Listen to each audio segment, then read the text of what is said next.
कि अंदर जो भी कुपित वायु है, विषाक्त वायु है, रोग है, बीमारी है, सांसों के माध्यम से लगातार बाहर निकलती जा रही है।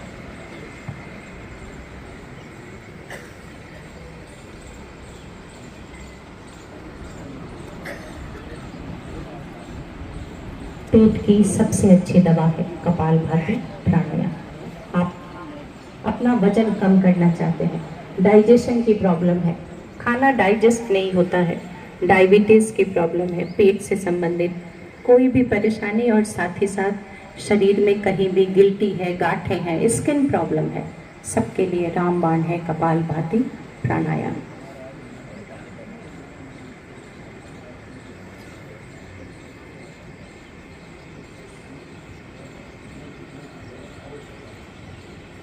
लेते हैं, एक बार लंबी गहरी श्वास भरेंगे और छोड़ेंगे। पूरक और रेचक। पूरक यानी कि सांसों को भरना, रेचक यानी कि सांसों को छोड़ना। तो सांसें सामान्य है, मन सहज है। बढ़ते हैं आगे अगले प्राणायाम की ओर। करेंगे नाड़ी शोधन की क्रिया, जिसे अनुलोम विलोम भी हम कहते हैं। तो सामान्य लोगों के लिए, जो नए साधक भी होते हैं, अनुलोम विलोम प्राणायाम सहज होता है। तो करेंगे अनुलोम विलोम प्राणायाम। दाहिने हाथ के अंगूठे से दाहिनी नासिका को बंद करेंगे। बाई नासिका से लंबी गहरी श्वास भरते हैं। दाहिनी तरफ से सांस को छोड़ेंगे और वापस दाहिनी तरफ से ही सांस को भर के बाईं तरफ से श्वास को बाहर छोड़ते हैं। दो खास बात बस ध्यान रखें, तो ये क्रिया बहुत ही सहज और स्वाभाविक हो जाएगी। जब भी शुरू करें तो बाईं नाक से श्वास को भरते हुए शुरू करें, और जिस तरफ से आप श्वास को छोड़ते हैं उसी तरफ से वापस श्वास को हम भर लेते हैं। यही प्रक्रिया लगातार चलती रहेगी।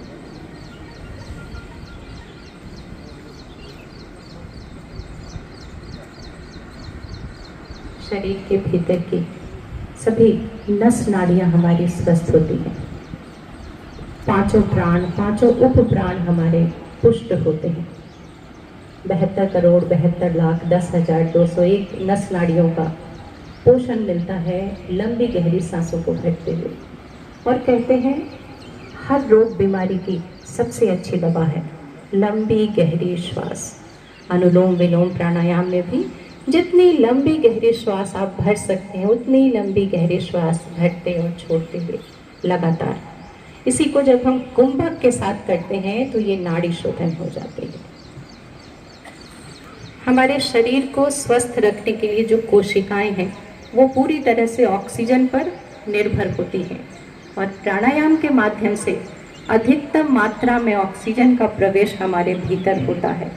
तो शरीर की एक एक कोशिका हमारी स्वस्थ होने लगती है, ब्लड का फ्लो बेहतर होता है, रक्त अधिक मात्रा में शुद्ध और शोधित होता है, और यही शोधित रक्त पूरे शरीर में समाहित होता हुआ हमें स्वस्थ करता है। तो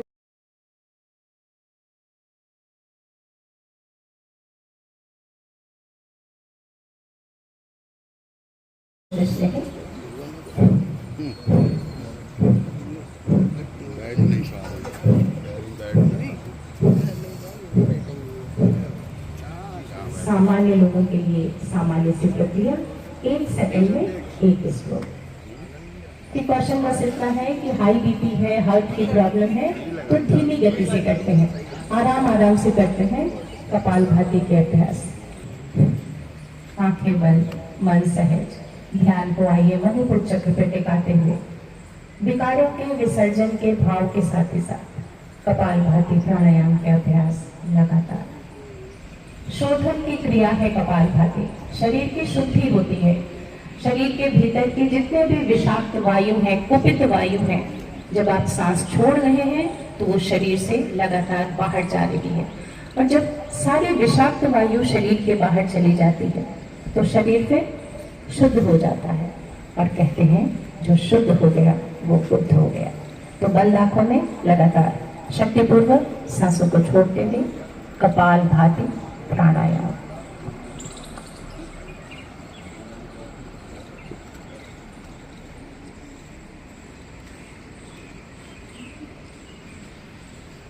कपाल यानी कि मस्तक, भाती यानी कि आभा, ज्योति, प्रकाश। तो कपाल भाती प्राणायाम के करने से मस्तक पे आभा आती है, एक ज्योति आती है, चेहरे पे चमक आती है। वो सहज कर लेते हैं, लंबी गहरी श्वास भरते हैं और छोड़ते हैं।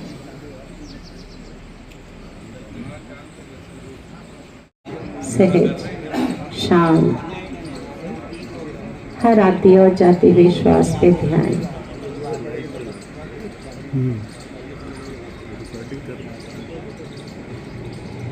हम भोजन करते हैं तो अपने शरीर को पोषण देते हैं, आत्मा के पोषण की ओर तो ध्यान ही नहीं जाता।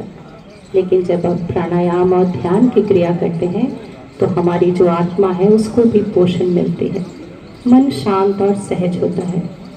और सभी को शांति चाहिए, किसी को अशांति नहीं चाहिए, किसी को रोग बीमारी नहीं चाहिए। और इसके लिए सिर्फ एक मार्ग है, योग का मार्ग। योग हमारे भारतीय संस्कृति की एक ऐसी विरासत है जो मनुष्य को उसके अंतिम शिखर तक ले जाने की संभावना रखती है। आइए वापस लौटते हैं अपनी अपनी चेतना में। दोनों हाथों को ऊपर ले जाएं, हथेलियों को आपस में रगड़ते हैं, जो ऊष्मा उत्पन्न होती है चेहरे और आंखों की सिकाई करते हुए धीरे से आंखों को खोल लेते हैं।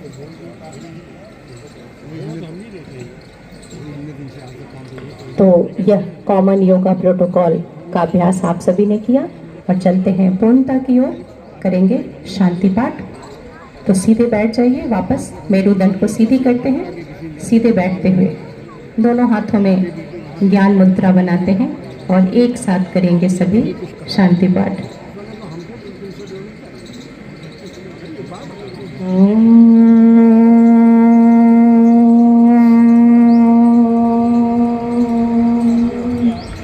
सर्वे भवन्तु सुखिनः,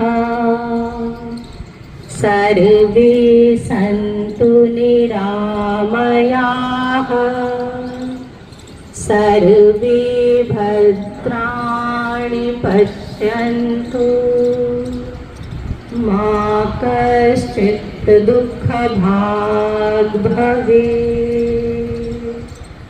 ॐ शान्ति शान्ति शान्ति।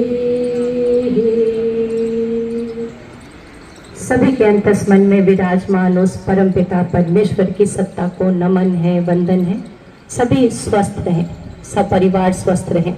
और आइए ईश्वर से एक और प्रार्थना करते हैं कि हे प्रभु, हमें सामर्थ्य दीजिए, सौभाग्य दीजिए, हमें भी राष्ट्र सेवा करने के लिए निमित्त बनाइए कि हम भी राष्ट्र सेवा के लिए आगे आएं और कुछ न कुछ सेवा के लिए अपने इस जीवन में जरूर अर्पित करें, तभी हमारे इस जीवन की पूर्णता है। तो ईश्वर से ऐसी प्रार्थना करते हुए आप सभी का धन्यवाद अर्पित करती हूँ। बहुत अच्छे से आप सभी ने योगा प्रोटोकॉल के अभ्यास किए। बहुत बहुत धन्यवाद। आज पूरे विश्व में भारत के यशस्वी प्रधानमंत्री माननीय नरेंद्र मोदी जी के नेतृत्व में योग दिवस का आयोजन किया जा रहा है। बस 10 मिनट का समय आपका चाहेंगे। 10 मिनट आप अपने स्थान पर बैठे रहेंगे। हमारे बीच में आज उत्तर प्रदेश भारतीय जनता पार्टी के यशस्वी अध्यक्ष सम्मानित श्री भूपेंद्र चौधरी जी उपस्थित हैं। हमारे बीच में आज उत्तर प्रदेश के यशस्वी उप मुख्यमंत्री माननीय श्री ब्रजेश पाठक की धर्मपत्नी श्रीमती नम्रता पाठक जी, जो पूर्व में राज्य महिला आयोग की उपाध्यक्ष रही है, उपस्थित हैं। हमारे बीच में हमारे लखनऊ महानगर के सम्मानित अध्यक्ष आदरणीय आनंद द्विवेदी जी उपस्थित हैं। हमारे बीच में हमारे विधान परिषद के पूर्व सदस्य आदरणीय भाई अरविंद त्रिपाठी गुड्डू जी उपस्थित हैं। महानगर के सम्मानित उपाध्यक्ष भाई अशोक तिवारी जी उपस्थित हैं। प्रदेश के संयोजक भाई राकेश श्रीवास्तव जी उपस्थित हैं। ब्रह्म समाज के महामंत्री राष्ट्रीय श्री देवेंद्र शुक्ला जी उपस्थित हैं। श्री योगेंद्र पटेल जी लखनऊ महानगर के मंत्री जी उपस्थित हैं। श्री लखविंदर पाल जी उपस्थित हैं। हमारे मंडल के सम्मानित अध्यक्ष श्री महेंद्र राजपूत जी उपस्थित हैं। इन सब के बीच में आज पूरे उत्तर प्रदेश में हमारे यशस्वी अध्यक्ष आदरणीय भूपेंद्र चौधरी जी के नेतृत्व में पूरे प्रदेश में आज योग शिविर का आयोजन किया जा रहा है। यहाँ भी लखनऊ में इस आलमबाग क्षेत्र में आज महिला पतंजलि योग समिति हरिद्वार जी के द्वारा यहाँ पर इस योग शिविर का आयोजन अभी आपने किया। हमारे बीच में हमारी इस महिला पतंजलि योग समिति के राज्य प्रभारी श्रीमती वंदना गंगवाल जी उपस्थित हैं। हमारी जिला प्रभारी श्रीमती सरला दुबे जी उपस्थित हैं।